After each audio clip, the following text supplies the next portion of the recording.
Chiudi i tuoi occhi, non perdere la tua attenzione intorno, ok? Continua a sentire la presenza del Signore.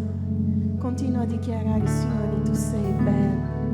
Hai mai fatto questo? Hai mai detto, Signore, tu sei bello? Gesù, tu sei il mio amato. Gesù, tu sei il mio migliore amico. Tu sei santo, santo, santo. Santo, santo, santo, santo, santo. Meraviglioso sei, Signore. Tu sei il Dio della mia salvezza. Io ti adoro, Signore. Io ti lodo, Signore. Adoro solo te, Signore.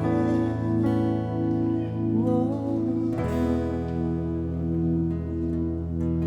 La terra canta, il cielo adora e noi gridiamo che tu sei santo. La terra canta, il cielo adora e noi gridiamo che tu sei santo. Tu sei il mio amato Signore. Oh, tu sei il più bello Gesù.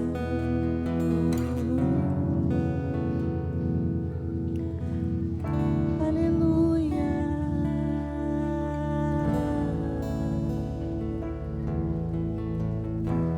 Alleluia, Signore. Continua ad essere qui con noi, Signore. Noi adesso leggeremo la tua parola, Signore, che è così preziosa per noi. Che sia il tuo spirito a guidarci, Signore. Che mai poi mai esca dalla mia bocca cose che vengono da me, Signore. Che sia soltanto il tuo spirito a parlare a noi stasera. Nel tuo nome, Gesù. Amen. Amen. Oggi è una serata molto speciale per noi. Amen. Dopo quanti mesi che siamo rimasti fermi da febbraio, quindi siamo a ottobre, dopo quasi 8 mesi con lockdown, con tutte le misure di sicurezza, oggi si torna alla classe biblica dei bambini. Possiamo applaudire il Signore, amen? Vorrei soltanto chiedere, noi abbiamo cercato di fare tutto in modo che loro abbiano tutte le misure di sicurezza, perché noi dobbiamo essere testimoni, ok? Dobbiamo dare la testimonianza di obbedienza. Voglio solo chiedere se ci sono bambini al di sopra di 6 anni che sono senza mascherina, possono prendere, se i genitori hanno, possono portare, se non hanno possono chiedere che noi li forniamo, ok? E che il Signore benedica le nostre maestre e anche i nostri bambini. Amen. Potete andare, divertitevi. Wow, quanti bambini. È un bel rientro, un bel ritorno. Amen.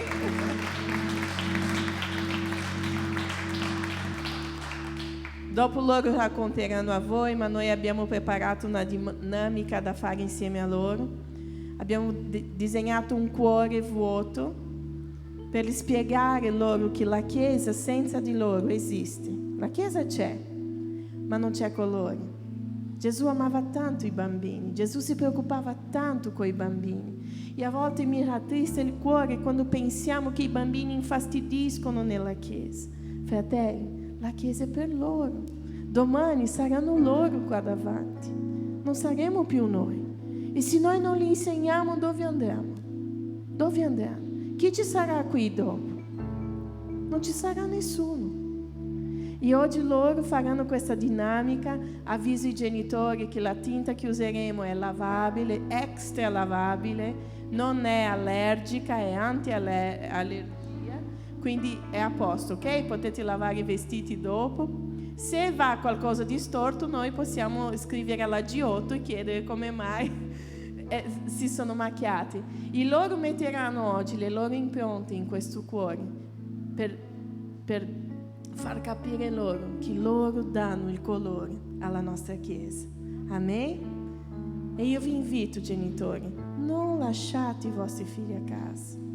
Portateli, insegnateli. Noi qua facciamo un po', ma voi dovete fare anche a casa, perché da piccolo è così che dice la parola. Amen? Ok. Parlando in parola, oggi noi parleremo sulla parola di Dio, sulla Bibbia. Amen? C'è chi ha visto la locandina che è stata fatta, c'è scritto la Bibbia ha ragione. Perché? Perché la Bibbia non ha mai torto. Ok? La Bibbia è la parola di Dio. Io ho preparato uno slide, non so se riusciamo. No, non si riesce a mettere. Ah, ok, scusate. Noi abbiamo qua il nostro fratello Attila. Applaudiamo il Signore per la vita di Attila e Thaisa. Amen? Stanno lavorando tanto per questa chiesa. Loro sono lì, prendono cura dell'impianto di audio, dopo corrono, fanno le foto, fanno il filmaggio, fanno... Gloria a Dio per questo. Avevo preparato degli slide perché oggi io con voi parlerò soltanto alcune cose, perché abbiamo anche la Santa Cena, alcune cose pratiche della Bibbia. C'è qualcuno di voi che è credente da abbastanza tempo, che ha già studiato, che è teologo, lo so, ma ci sono quelli che non hanno mai avuto un rapporto con la Bibbia, quindi è bello spiegare anche questo, anche le cose più pratiche, e dopo io lascerò ai nostri 3 pastori per portare quello che lo Spirito di Dio ha da dire a noi nelle prossime domeniche. Amen? Per cominciare, io volevo invitare, oggi purtroppo non c'è la sorella Rosy qua, Rosy sta sempre, lei ride, perché quando io chiamo per leggere questo salmo, lei ride perché sa che è il mio preferito. Quindi vi chiedo di aprire la vostra Bibbia. Chi non ce l'ha una Bibbia, se vi serve, potete alzare la mano e i nostri operai possono arrivare da te, in modo che anche tu possa accompagnare, ok? Se non hai la Bibbia, alza la mano, che qualcuno si avvicina a te. C'è Raul che non ha la Bibbia. Ok. Dove sono? Marcello, grazie. C'è proprio lì, guarda, vicino al cestino ci sono delle Bibbie, in modo che così tutti noi possiamo leggere. Amen? Salmo 119.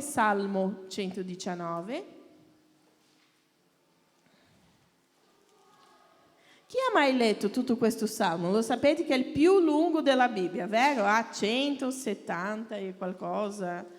100, chi sa a memoria?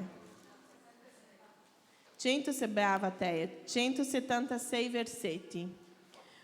Però noi non li leggeremo tutti, non spaventate. Oggi leggeremo dall'1 al 18, ok? Possiamo fare che ognuno legge un versetto, cosa dite? Così partecipate anche un po'. Potete abbassare la mascherina quando dovete leggere, ok? Se no non vi sentiamo. Allora io parto e voi continuate. Beati quelli che sono integri nelle loro vie, che camminano secondo la legge del Signore.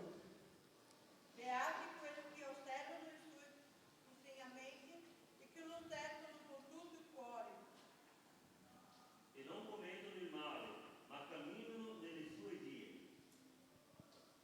Tu hai dato i tuoi precetti perché siano osservati con cura.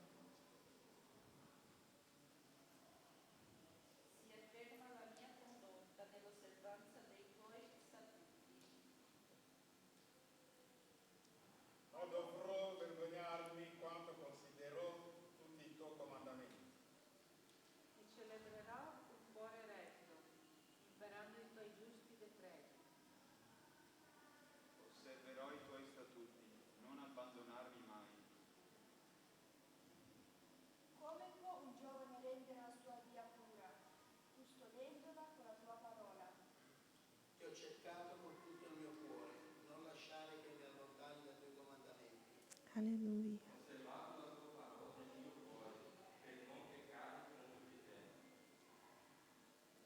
Alleluia. Tu sei benedetto, o Signore, insegnami i tuoi statuti.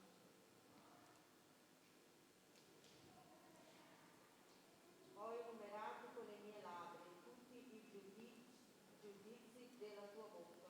Amém. Lo hizo seguendo le tue testimonianze, come se possedessi tutto delle chiese. Io mi Mediterò sui tuoi precetti e considererò i tuoi sentieri. Aleluia. mi diletterò nei tuoi statuti e non dimenticherò la tua parola. Alleluia. Fa del bene al tuo servo, perché io viva e osservi la tua parola. Apri i miei occhi ed io contemplerò le meraviglie della tua legge. Alleluia. Amém. Amém. Noi stiamo parlando qui della parola di Dio, della Bibbia. Ho conservato questa settimana nel corso del battesimo, ho parlato un po' questo con Damiano, con Giuliana. Ho anche detto a loro, guarda che questo è il mio salmo preferito. E questo è uno dei versetti che più mi piace, che è: ho conservato la tua parola nel mio cuore per non peccare contro di te. Come fai a sapere? Come fai a conservare qualcosa se tu non la conosci? Sempre nel Salmo 119 c'è scritto: la tua parola è una lampada al mio piede e una luce sul mio sentiero. Allora tutto quello che c'è, che noi dobbiamo sapere, è scritto qua. È scritto qua. E con la rivelazione dello Spirito di Dio noi possiamo farcelo. Amen? Allora vi parlerò un po' della Bibbia. La Bibbia è una parola, non so se sapete tutti, so che alcuni sanno ma altri no. La Bibbia è una parola greca che è il plurale di biblion, che vuol dire libro, e anche è il diminutivo di biblos. E alcuni studiosi dicono che probabilmente questo nome è stato ereditato dal nome della città da dove veniva spedito questo, ok? Loro spedivano da questa città alla Grecia e questa città si chiamava Biblos. Oggi si chiama Ibail e si trova nel Libano, ok? Secondo gli studi e quello che è stato accettato per la maggioranza dei cristiani, la Bibbia è stata scritta da più o meno 40 autori, ok? Non è stata una persona, per chi non sa, non è stata una persona che un giorno si è svegliata e ha detto adesso scrivo un libro, ok? 40 persone tra l'Antico Testamento, tra il 1500 e il 450 avanti Cristo, ok? Certo che adesso c'è un po' di discussione, stanno dicendo che forse la Genesi è stata scritta dopo, però sono tutto ancora, non c'è niente di comprovato, quello è quello che dicono che gli studiosi hanno detto, che è stato accettato dalla maggioranza dei cristiani. E il Nuovo Testamento è stato scritto più o meno tra il 45 e il 90 dopo Cristo, ok? Non so se sapete, è il libro più venduto al mondo. Io penso che chi lo sapeva che la Bibbia è il libro più venduto al mondo? Alza la mano. Ok, non tutti, quindi è una novità per alcuni, gloria a Dio. A volte sai che noi siamo, io dico sempre a voi che abbiamo sempre il timore di venire qua davanti, le gambe tremano, perché non vogliamo dire del nostro. Io parlavo col Signore, ma io dirò tutte queste cose così pratiche, forse lo sanno già tutti, quindi è già una risposta. Se non sanno tutti, gloria a Dio per questo, amen? Allora, la Bibbia hanno già venduto più di 6 miliardi di copie della Bibbia nel mondo e lei è stata tradotta già in più di 2000 lingue, delle quasi 3000 che abbiamo sulla faccia della terra. Quindi tante persone possono già leggere la Bibbia nella loro lingua. Però attenzione, tante persone ancora non hanno l'opportunità di leggere questo libro. Okay? L'Antico Testamento, la maggior parte sua è stata scritta nell'ebraico e alcune parti che è stata scritta in aramaico. Invece il Nuovo Testamento è stato scritto in greco, anche se la lingua ufficiale dei giudei in quell'epoca era l'aramaico. Ok? La Bibbia è formata da un totale di 66 libri, essendo 39 nell'Antico Testamento e 27 nel Nuovo Testamento. Non so se avete mai fatto caso, se avete studiato questo, se Ati la può girare. La Bibbia è divisa, i libri sono divisi, non sono tutti libri uguali, con lo stesso scopo, stati scritti dalla stessa forma. Quindi noi iniziamo la Bibbia con il Pentateuco, che è chiamato anche la Torah, okay? Che i giudei studiano, è formata da 5 libri, non so se riuscite a leggere lì, questi sono i libri del Pentateuco, io non starò qui a leggere ogni libro, ok? Perché sennò perdiamo del tempo. E questo è stato chiamato il libro della legge, ok? È usato fino ad oggi, la Torah è usata dai giudei. Dopo noi andiamo con i libri storici, che sono 12 libri che raccontano tutta la storia di Israele, dalla entrata fino alla conquista della terra promessa, ok? E questi sono i libri storici: Giosuè, Giudici, Ruth, Prima e Seconda Samuele, Prima e Seconda Re, 1 e 2 di Cronache, Esdra, Neemia e Ester. Chi ha mai letto il libro di Ester nella Bibbia? Tutto il libro di Ester? Leggetelo, è bellissimo, potete studiare, leggere, ok? Poi vengono i libri poetici. A chi di noi non piacciono i salmi, vero? Ci sono dei salmi che sono bellissimi. Adesso abbiamo letto il salmo che parla sulla parola di Dio, ma ci sono tanti salmi. E lì abbiamo tanti libri poetici che furono scritti proprio in forma di cantici, ok? Oppure una letteratura poetica. O era un poema o era un canto. Per questo a volte voi vedete là Aleph e ci sono altri nomi, giusto? Perché erano dei cantici oppure dei poemi, quindi c'erano tutte le istruzioni, le cose che dovevano fare in modo da cantare. Io non so se voi da questo avete mai imparato che esiste un termine che si chiama salmeggiare. Noi abbiamo già parlato di questo qui nella Chiesa, che è una cosa bellissima imparare a salmeggiare. Salmeggiare è quando tu prendi un salmo e tu inizi a dichiarare questo cantando al Signore. È bellissimo, Signore, la tua parola. C'è un cantante brasiliano che mi piace tantissimo. Lui ha fatto un CD solo con delle canzoni di salmi. Ed è bellissimo perché tu senti veramente che sono come poema nelle nostre orecchie. È bello. Ed è importante iniziare a salmeggiare. È importante che voi iniziate a dichiarare la parola di Dio sulla vostra vita. Non so se avete mai fatto, a volte tu dici, ma io non so come pregare. Lo sai che la Bibbia ti insegna a pregare, oppure la Bibbia ti aiuta a pregare. Prendete il Salmo 23 a casa vostra. Iniziate così: il Signore è il mio pastore. No, ma io volevo pregare per pastore Giulio, non so come fare, lui è un uomo di Dio, un uomo che conosce tutto. Non sai, prendi il Salmo 23 e comincia così: Signore, tu sei il pastore del pastore Giulio e nulla mancherà sulla vita del pastore Giulio.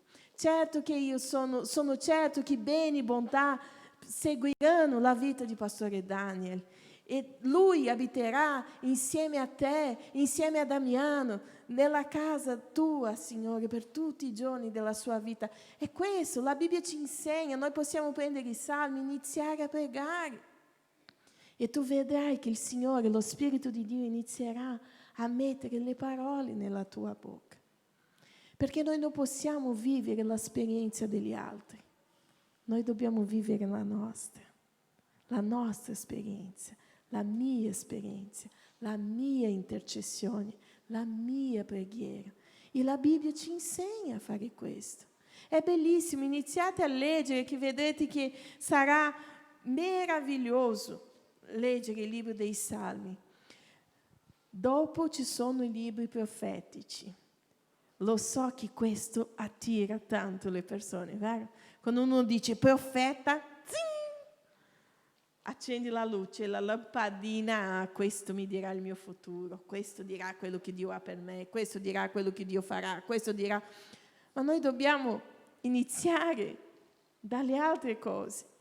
I libri profetici sono divisi in 2 categorie. I profeti maggiori, che sono 5 libri che raccontano la storia dei profeti che più hanno profetizzato nella storia di Israele. Chi si ricorda di quella canzone che noi cantiamo qua, quella senza di te sono incompleto? C'è una parte che noi diciamo così: neanche un minuto mi hai dimenticato, sei sempre qui con me, sei sempre qui con me. E dopo cosa dice? Spirito Santo, sveglia le ossa. Lo sapete cosa vuol dire questo? Sveglia le ossa? C'è una profezia in Ezechiele. Ezechiele 37, se non sbaglio l'indirizzo. C'è una profezia lì che potete approfondarvi, potete capire ciò che Dio ha fatto quando Lui ha soffiato il suo spirito su quello popolo. Quindi se noi impariamo a leggere la Bibbia, tutte le cose che noi cantiamo, che noi parliamo, che noi viviamo, che noi leggiamo, avranno un senso. Ed è per questo che la Bibbia è così importante. Allora, dentro questi profeti maggiori, noi troviamo Isaia, colui che ha annunciato l'arrivo del nostro amato Gesù. Amém? Poiché un bambino vi è nato, un figlio ci è stato dato. Questo è successo tanti, ma tanti secoli prima che Gesù fosse nato. Abbiamo Geremia, abbiamo le lamentazioni di Geremia, abbiamo Ezechiele, abbiamo Daniele. Daniele potete chiedere al pastore Giulio, io non entro in questo discorso. Amen? Gloria a Dio per questo. Dopo i profeti maggiori, noi abbiamo i profeti minori, che ci sono anche, sono ancora parte dei libri profetici, ma con questi libri noi chiudiamo l'Antico Testamento e sono libri che raccontano la storia e i ministeri di 12 grandi profeti di Israele. Ok? Per farvi capire, dopo se volete noi posso mandarvi questo listino, ok? Se non avete mai visto questa divisione nella vostra vita, perché è bello per sapere dove iniziare a studiare, perché se tu inizi subito a leggere la Bibbia e vai già su Ezechiele, la tua testa forse andrà un po' via, perché non capirai quello che... E quindi questo ci aiuta anche a sapere dove dobbiamo andare, amen? Sono un po' emozionata oggi con tutto quello che è successo, la mia voce un po'... E adesso noi andiamo al Nuovo Testamento. Iniziamo con i Vangeli. Chi ha mai sentito, trovato strano? Ah, perché apriamo la Bibbia nel Vangelo di San Marco. Ma che è questo Vangelo? Allora, i Vangeli sono 4, ok? Sono 4 libri che raccontano la storia di Gesù, di quando Lui è venuto in questa terra, fin dalla sua nascita, l'opera che Lui ha fatto, il suo ministero, la sua redenzione, fino alla sua ascensione, ok? Questo è quello che noi possiamo imparare dai Vangeli. Il Vangelo di Matteo, di Marco, di Luca e di Giovanni, ok? Questi sono i Vangeli. Dopo abbiamo anche un libro storico, non ci sono solo libri storici nell'Antico Testamento, abbiamo un libro storico nel Nuovo Testamento, che è quello che ci racconta la storia della Chiesa cristiana, la nascita del cristianesimo, ok? Che noi troviamo tutto quello che dobbiamo sapere della Chiesa, la prima Chiesa cristiana in questa terra, ossia noi abbiamo l'abitudine di chiamarla la Chiesa primitiva, ok? Questo noi troviamo sugli Atti degli Apostoli. C'è anche un termine in italiano che loro chiamano gli albori della Chiesa, ok? Sono gli Atti degli Apostoli. Dopo abbiamo le lettere. Sapete quando il pastore dice apriamo la nostra Bibbia nella lettera di Paolo ai Romani, ok? Le lettere sono tante, sono 21 lettere che sono state scritte dagli Apostoli e direzionate a delle chiese in svariate città. Di queste 21, le prime 13 sono state scritte dall'Apostolo Paolo. Ok? Quindi le prime 13 che voi troverete, Romani, 1 e 2 di Corinzi, Galati, Efesini, Filippesi, Colossesi, Tessalonicesi, Timoteo, Tito e Filemone sono state scritte da Paolo. E le altre sono state scritte da autori diversi, ok? Ebrei, Giacomo, Pietro, Giovanni e Giuda sono stati scritti. Dopo c'è qua in Brasile c'è un'altra divisione, posso dire così. E qua ho visto che loro considerano l'Apocalisse come una lettera, ok?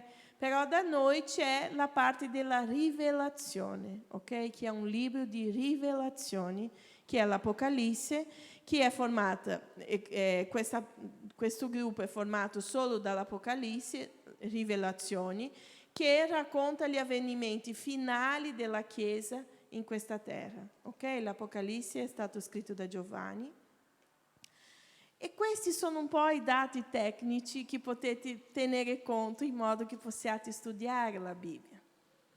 Io penso sempre che è bellissimo se noi iniziamo a iniziare dai Vangeli, perché se noi abbiamo conosciuto Gesù, dopo il Pastore Giulio, che è più esperiente, può dire se ho ragione, ma dal momento che abbiamo ricevuto Gesù, se voi non avete mai studiato i Vangeli, è bello studiare, amen? È bello capire la storia, tutto quello che Gesù ha fatto in questo posto, amen?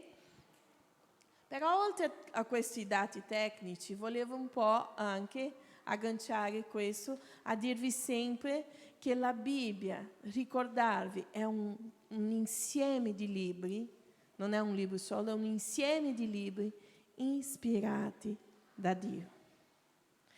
È stata scritta dagli uomini, da dei uomini che sono stati ispirati da Dio. E volevo lasciarvi alcuni versetti che parlano di questo. Paolo, quando ha scritto a Timoteo, se voi volete prendere nota, 2 Timoteo 1,5,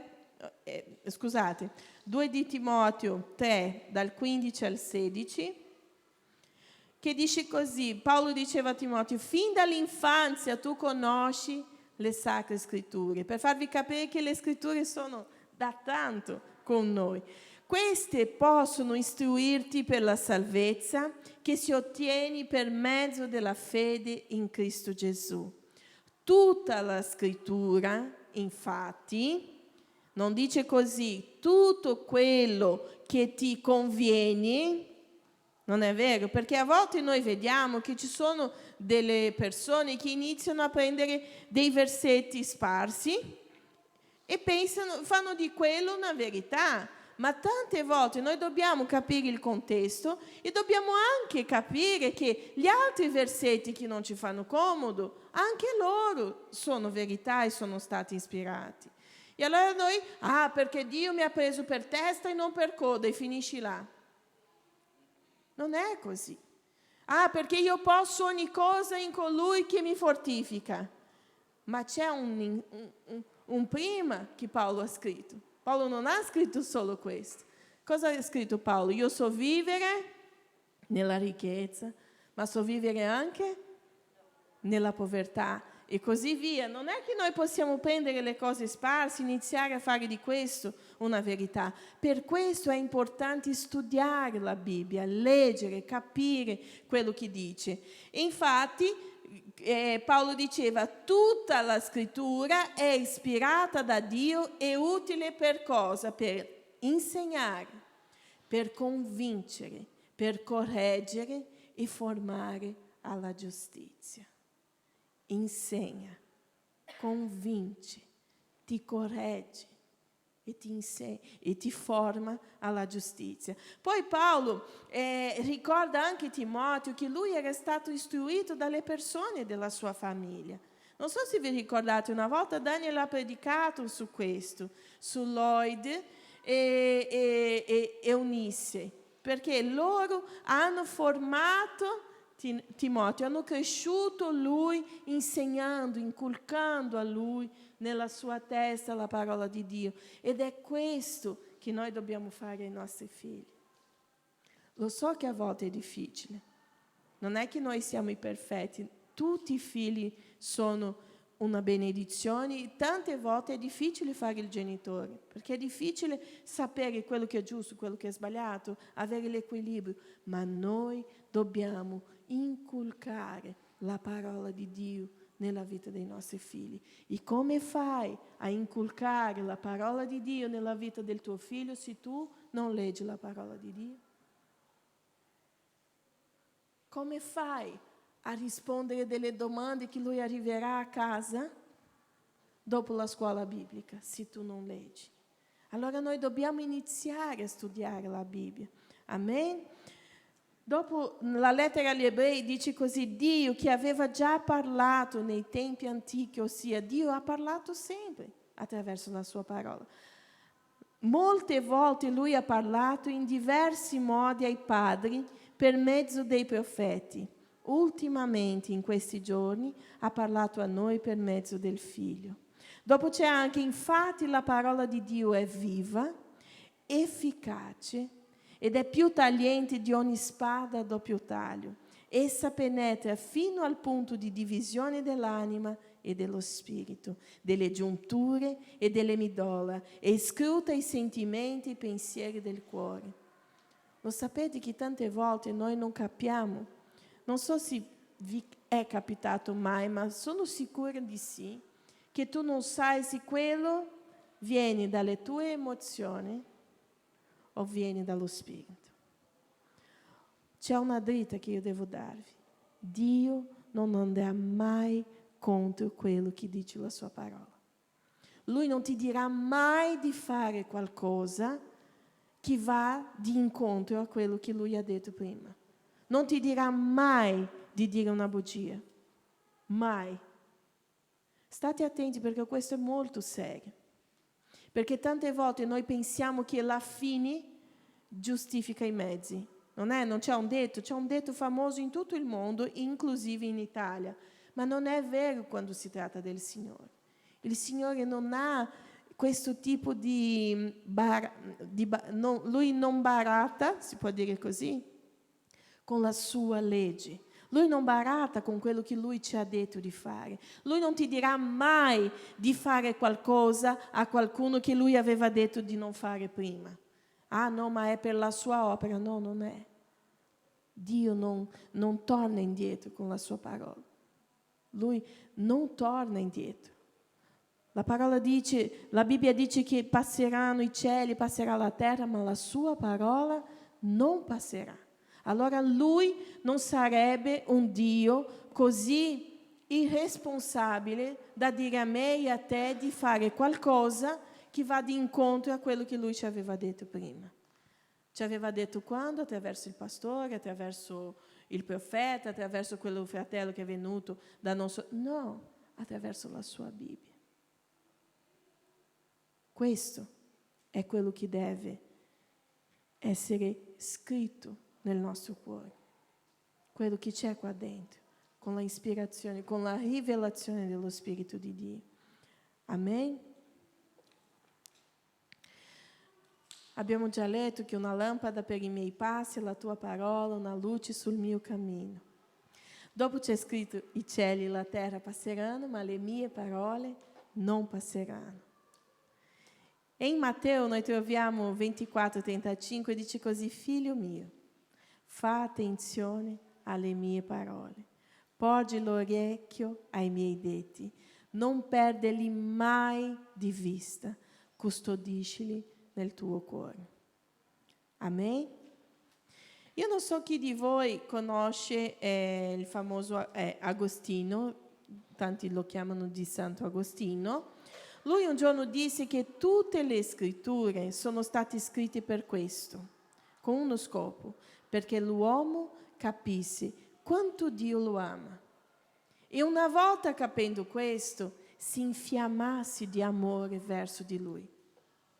La Bibbia è stata scritta per questo, per farci capire quanto noi siamo amati. Perché quando noi capiamo veramente l'amore di Dio verso di noi non possiamo che infiammarci, che avere questo cuore che brucia, che dice: Signore, io ti amo così anche, io voglio amarti così, io voglio dimostrare il mio amore per te. Ma lo sapete che questo amore non è un amore di parole. Ah, le parole, ah Dio. Noi abbiamo cantato stamattina al battesimo, abbiamo pianto quella canzone: Gesù ti amo, Gesù ti amo. Ma quanto tu ami il Signore? Quanto io amo il Signore? Io non so voi, ma io a volte mi pongo questa domanda al Signore anche, pongo anche a Lui. Ma Signore, io ti amo veramente? Non so se avete mai avuto questo timore di che il vostro amore non sia abbastanza, perché noi dobbiamo preoccuparci. Io ti sto amando veramente. Quando tu mi vedi, quando tu vedi le cose che io faccio, tu ci credi che io ti amo? Quando io apro la mia bocca, quando io parlo con i miei fratelli, quando io devo parlare di qualcuno, tu ci credi che io ti amo? Questo amore che io ho per te esce dalla mia bocca, esce, scorre nelle mie vene. Vi siete mai posti questa domanda? Perché di belle parole, io vi dico veramente, noi non arriveremo da nessuna parte. Perché il Signore conosce il tuo cuore, conosce il mio, meglio di noi stessi. E allora io vi dico col cuore aperto, io non mi vergogno di chiedere a Lui: Signore, questo amore è abbastanza? Cosa devo fare di più? C'è qualcosa che deve cambiare? C'è qualcosa che io sto facendo che non sta dimostrando il mio amore per te? Perché questo è un rapporto. Noi che siamo sposati o noi che abbiamo dei fratelli e degli amici, non serve solo il matrimonio per questo. Noi ci aspettiamo sempre che nel rapporto ci siano due mani, giusto? Una va, l'altra vieni. Io amo, ma io sono amata.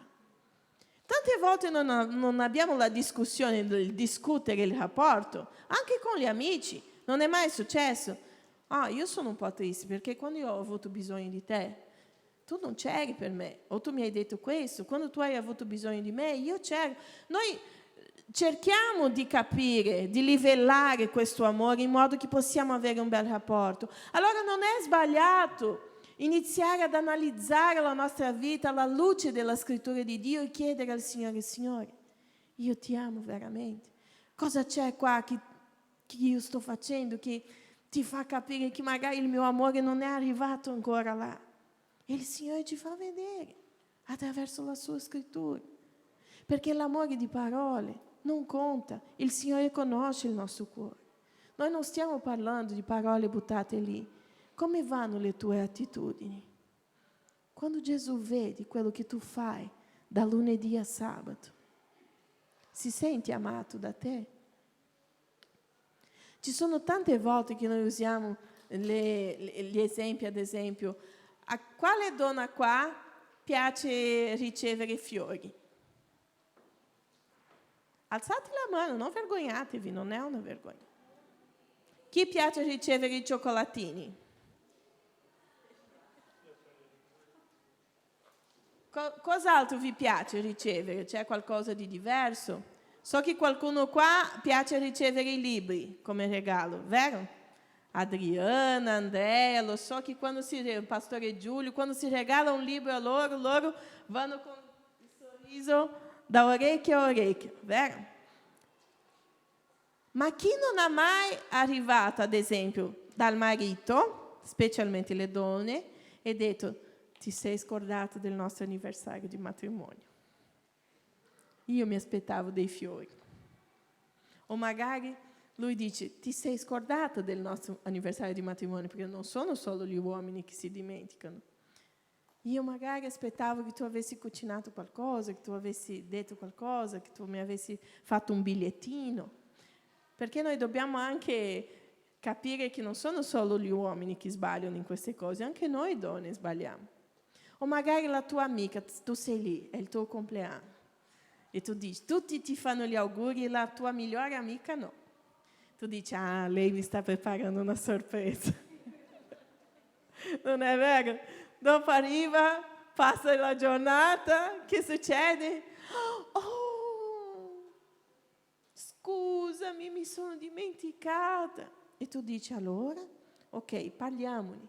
Perché io non mi sono sentita, perché il giusto è fare questo, non è poi girare la faccia, rimanere arrabbiato, ok? Il giusto è chiarire la situazione. Allora, quando tu fai delle cose, come Gesù si sente nel tuo confronto? Vedi quello che ha detto Giulio? Giulio mi ama veramente, perché quando lui apre la bocca, lui parla le cose che io ho chiesto a lui, perché Gesù ha detto così, chi mi ama ubbidisce i miei comandamenti. E non sono così difficili da obbedire. Considerare il nostro prossimo superiore a noi stessi. Lo consideri tutti i giorni? La parola dice così, fratelli miei, dalla vostra bocca sta uscendo acqua dolce e acqua amara. Non va bene così. Tu prendi questa verità e la fai come una legge nella tua vita, facendo attenzione a quello che esce dalla tua bocca per dimostrare il tuo amore verso Gesù? Quanto amato il Signore si sente da te quando Lui ti guarda alla luce della sua parola. Quanto amato. Io non sto qua ad accusare nessuno, non sto qua a giudicare nessuno, io sto ponendo questa domanda in modo che tu la possa fare a te stesso a casa e tu possa fare al Signore, Signore, cos'è? Quando è che io non ti faccio sentire amato da me? Quando è che io sto sbagliando? Cos'è che io sto facendo che tu non senti così tanto che io ti amo? Giacomo 1,22 dice così, siate di quelli che mettono in pratica la parola e non soltanto ascoltatori, illudendo voi stessi. Non ascoltate solo, non parlate solo, siate quelli che mettono in pratica. Perché se voi non siete quelli, state illudendo noi pastori, state illudendo noi fratelli della Chiesa, state illudendo voi stessi, perché il Signore conosce. Io ho parlato su questo anche con i battezzanti questa settimana e ho detto loro, non abbiate paura di desilluderci, si può dire così, una delusione, di deludere me e Daniel. Noi non è che pensiamo che voi siete delle supereroi, che non sbaglierete mai, che non succederà mai niente. Non illudervi con questo. Perché? Perché noi possiamo pregare, possiamo aiutare se avete problemi. E io ho detto a loro e dico a tutti voi, non pensate che voi ci deluderete se abbiate dei problemi, se abbiate delle circostanze, se abbiate delle situazioni. Lo sapete perché? Perché se voi non chiedete aiuto, state illudendo voi stessi. Non volete chiedere aiuto a me e a Daniel, chiedete aiuto a un altro pastore, chiedete aiuto allo Spirito di Dio, confrontate la vostra Bibbia alla luce della parola, perché noi non possiamo illuderci, i tempi stanno arrivando. Noi abbiamo parlato di questo un mese, fratelli, un mese su come i tempi stanno arrivando. Ma non è solo sapere che Gesù sta tornando. Come ha detto il pastore Giulio, ha ribadito questo, anche Daniel ha detto questo, ha ribadito questo. Non è il sapere, è l'essere pronto. È l'essere pronto. Se Gesù torna domani, pum, ci siamo. Perché tra noi e Lui non ci saranno scuse, non ci sarà la maschera, non ci sarà niente. Ed è per questo che noi dobbiamo confrontarci con la parola di Dio. È per questo che noi dobbiamo studiarla e metterla in pratica. Amen? Per finire, io volevo solo dirvi che la Bibbia è ciò che ci porta a conoscere Gesù con l'aiuto dello Spirito, perché noi una volta riceviamo Gesù, una volta abbiamo ricevuto Gesù, ma noi dobbiamo crescere in questo rapporto. E la Bibbia, rivelata dallo Spirito Santo, è la nostra guida anche per somigliare a Gesù, perché anche Paolo ha detto: siate miei imitatori come io lo sono di Cristo. Cristo è il nostro scopo, ok? Noi vogliamo arrivare là. Ed è la Bibbia che ci insegna questo. Non saranno, ok, i pastori possono, noi siamo qui come strumento, come facilitatori a voi della Bibbia, ma non è solo il culto della domenica, o magari il culto di preghiera sempre con le parole preziose che il pastore Giulio ci porta, o magari con il pastore Jean-Claude, con il pastore Daniel. Non è questo che ci porterà a capire, perché nessuno ha un rapporto solo 2 ore a settimana. Noi dobbiamo studiare, perché Gesù si rivela attraverso la sua parola, perché si tratta sempre di Lui. E io volevo farvi vedere un video veloce che parla un po' su questo, sulla Bibbia. Non so se Naro può spegnere le luci, Luca. È veloce, ok? Sono solo 3 minuti, ma mi ha colpito tanto questo video e io volevo condividere con voi.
La Bibbia non è una serie di storie separate tra loro, è un racconto unico dove ogni episodio ed ogni personaggio si riferiscono al più grande dei personaggi.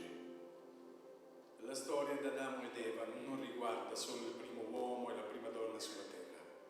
C'è un altro Adamo, il quale ha superato la prova del giardino e la sua obbedienza è attribuita a tutti noi. C'è un altro Abele, ucciso ingiustamente, il quale non ha pianto per la nostra condanna, ma per il nostro riscatto. C'è un altro Abramo, il quale ha seguito la chiamata dell'Eterno a lasciare la sua casa e le sue abitudini per fondare un nuovo popolo di Dio. C'è un altro Isacco, che non è stato solamente l'offerta di suo padre come sacrificio, ma ha scelto volontariamente di sacrificarsi per noi. C'è un altro Giacobbe, il quale ha lottato per donarci la giustizia, ed è per quella giustizia che Dio ci riprende ed insegna, come fa un padre con i suoi figli. C'è un altro Giuseppe, che alla destra del re perdona coloro che lo hanno venduto e tradito e usa la sua potenza per salvarli. C'è un altro Mosè, che è l'unico mediatore tra Dio e gli uomini ed è l'artefice di un nuovo patto. C'è anche un'altra roccia, che colpita col bastone della giustizia di Dio, ancora oggi scaturisce acqua nel deserto. C'è un altro Giobbe, il quale ha sofferto ingiustamente, ma ora intercede per la salvezza dei suoi folli amici. C'è anche un altro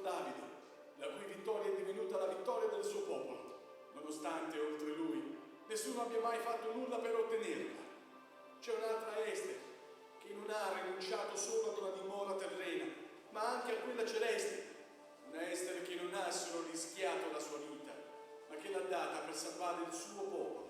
C'è un altro Giona che nella tempesta fu buttato fuori dalla nave affinché noi potessimo rimanere a bordo. C'è un'altra Pasqua in cui l'agnello sacrificato, perfetto, innocente e senza macchia, è stato immolato affinché l'angelo distruttore risparmiasse le nostre vite. Egli è il più grande profeta, il sommo sacerdote, il re dei re, l'agnello senza macchia, la luce del mondo, il pane della vita. La Bibbia non è una serie di storie separate tra loro, è un unico meraviglioso racconto che conduce ad una sola persona, Gesù.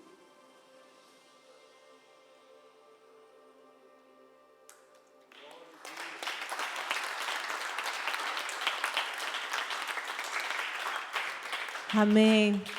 Aleluia.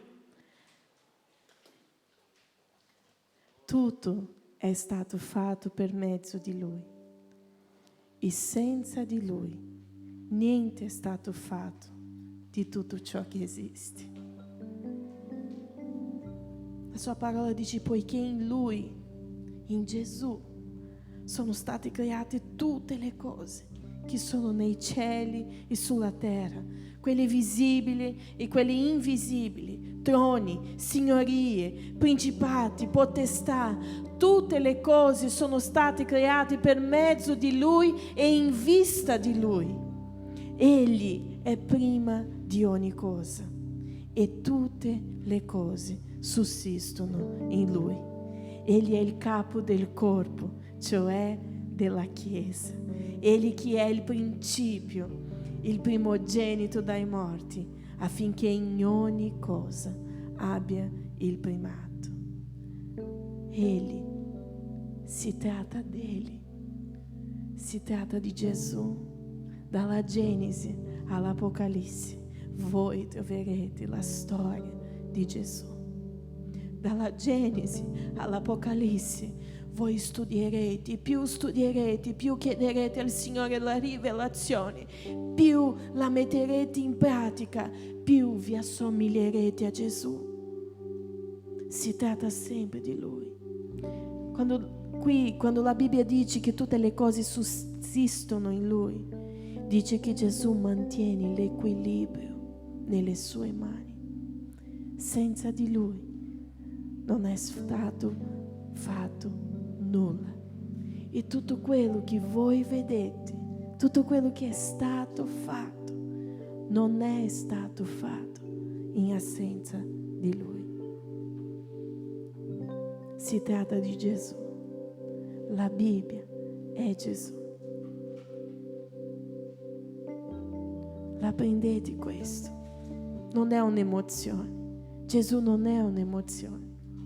Gesù è verità. Gesù è parola che non passerà mai. Gesù è vita. Gesù è abbondanza di vita.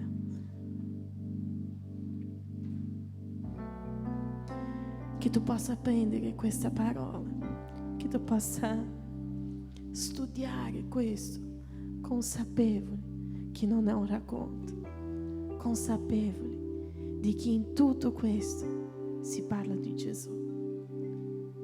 E se io e te abbiamo detto un giorno che da adesso in poi non siamo più noi che viviamo, ma è Cristo che vive in noi dobbiamo conoscere quello che Cristo dice. Amen. Che il Signore vi benedica, che sia un mese di imparare tanto la sua parola e di metterla in pratica, perché i tempi stanno arrivando. E io dico sempre a quelli ragazzi che sono più vicini a me, perché a volte stiamo parlando su alcune cose, io dico sempre, loro lo sanno, io voglio salire in cielo, ma voglio salire insieme a voi. Amen. Che il Signore vi benedica. Applaudiamo il Signore. Amen.